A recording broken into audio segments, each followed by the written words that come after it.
Assalamualaikum warahmatullahi wabarakatuh. Yang terhormat Bapak Dosen Joko Suharyanto, izin untuk mempresentasikan mata kuliah, tugas dari mata kuliah Business Intelligence. Kali ini saya Giga Data Matmaja mengambil topik peran Business Intelligence dalam mengidentifikasi peluang bisnis UMKM di era digital. Uraian masalah dari materi ini adalah dalam era digital saat ini, UMKM menghadapi berbagai tantangan dan kebutuhan bisnis terkait data dan keputusan. Beberapa di antaranya adalah satu adalah volume data yang besar atau big data. UMKM kini memiliki akses ke volume data yang lebih besar dari berbagai sumber. Selanjutnya adalah kesulitan mengidentifikasi pola dan tren. Dengan data yang melimpah, UMKM sering kesulitan mengidentifikasi pola penjualan dan preferensi pelanggan. Selanjutnya adalah pengambilan keputusan berdasarkan intuisi, yaitu banyak UMKM yang mengandalkan intuisi atau pengalaman masa lalu dalam membuat keputusan penting.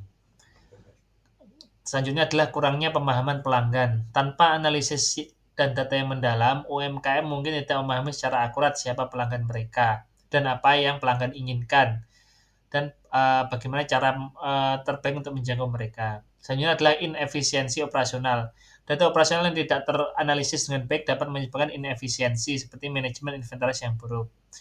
Selanjutnya adalah tantangan dalam mengukur kinerja.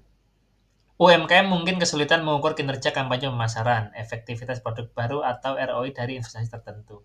Selanjutnya adalah persaingan ketat. Dengan semakin banyaknya UMKM yang berpotensi beroperasi secara online, maka persaingan akan semakin ketat.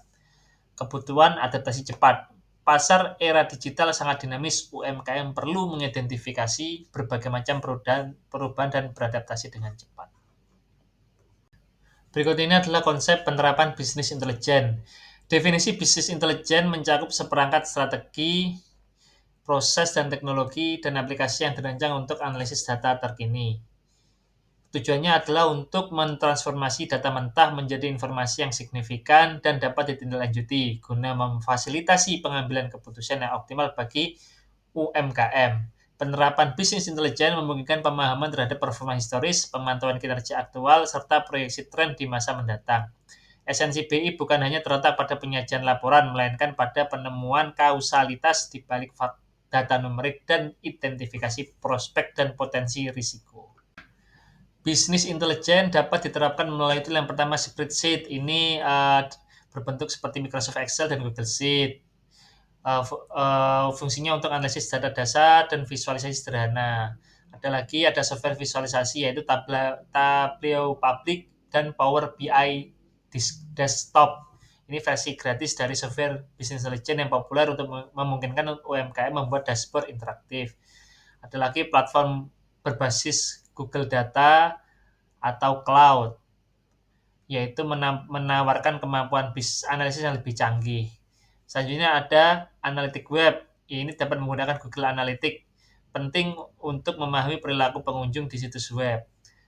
Selanjutnya ada CRM, Customer Relationship Management, yaitu software dengan fitur analitik yang membantu mengelola data pelanggan dan memberikan insight tentang interaksi pelanggan. Selanjutnya ada ERP, Enterprise Resource Planning, seperti Odoo, akurat, dan online. Yaitu berfungsi mengintegrasikan data dari berbagai fungsi bisnis seperti keuangan dan inventaris. Dalam bisnis intelijen, mengolah berbagai jenis data dari berbagai sumber lain. Yang pertama, data penjualan, itu meliputi riwayat transaksi, produk terlaris, rata-rata nilai pesanan, dan data pembeli. Ada data pelanggan, yaitu terkait informasi demografi, riwayat pembelian, preferensi, dan loyalitas. Ada data pemasaran, itu isinya ada kinerja kampanye iklan, data media sosial, dan data email marketing. Ada lagi data operasional, yaitu inventaris, rantai pasokan, produksi, logistik, dan biaya operasional.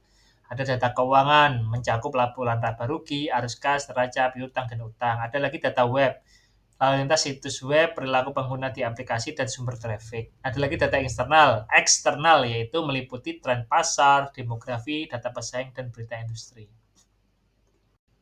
Berikut ini adalah rekomendasi strategis untuk UMKM untuk merumuskan strategi yang efektif dalam meningkatkan penjualannya. Yang pertama adalah peningkatan penjualan yang lebih bertarget. dengan mengembangkan kampanye pemasaran lebih personal dan bertarget, menawarkan promosi, dan mengoptimalkan penempatan produk. Selanjutnya adalah pengembangan produk dan layanan yang relevan.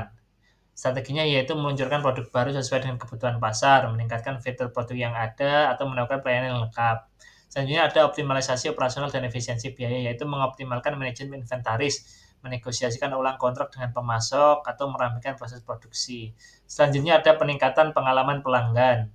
Strateginya yaitu meningkatkan layanan pelanggan, mempersonalisasi komunikasi, atau merancang pengalaman yang lebih mulus. Selanjutnya ada ekspansi pasar atau dan identifikasi peluang baru, yaitu memasuki pasar baru, mengembangkan saluran distribusi yang baru, dan berkolaborasi dengan bisnis yang lain untuk menjaga audiens yang lebih luas. Selanjutnya adalah manajemen risiko yang lebih baik, yaitu menyesuaikan tingkat stok, diversifikasi pemasok, atau menyiapkan dana darurat berdasarkan proyeksi keuangan. Mungkin itu saja penyampaian presentasi dari saya. Ada kurang lebihnya mohon maaf dan mohon bimbingannya Bapak dosen. Saya akhiri, wassalamualaikum warahmatullahi wabarakatuh.